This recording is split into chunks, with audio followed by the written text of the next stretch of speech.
जय जोहार। का आप मन जानत हव कि भारत के एक ठन ऐसे राज्य है जेला धान के कटोरा कहे जाथे।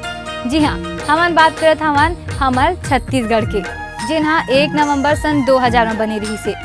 ए राज्य हा सिर्फ अपन सुघ्घर प्राकृतिक नजारा बर नहीं, बल्कि अपन समृद्ध आदिवासी संस्कृति बर घलो पूरा दुनिया में जान डालथे। यहाँ है भारत के अपन नियाग्रा फॉल्स यानी चित्रकूट जलप्रपात, जिन्हा इंद्रावती नदी में स्थित है।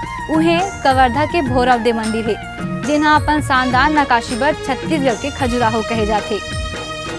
और अगर आप मन ला रोमांच पसंद है तब बस्तर के कुटुमसर गुफा आप मन ला एक अलग दुनिया के शहर करा दी। छत्तीसगढ़ के कला में डोकरा आर्ट और कोसा सिल्क के साड़ी के जवाब ही नहीं है। यहाँ के बस्तर दशहरा दुनिया के सबले लंबा चले वाला तिहार है, जिन्हा पूरा 75 दिन तक चलते। और जान के गर्व होही कि देश के एकमात्र राज्य है जिहाँ टीन के उत्पादन होते। जंगल ले घिरे और खनिज ले भरपूर और अतिथि देवो भव के परंपरा ला निभाए वाला ये राज्य सही में बहुत खास है। तो अगली बार अगर घूमे के प्लान बनाहू ना तो हमार छत्तीसगढ़ जरूर आहू।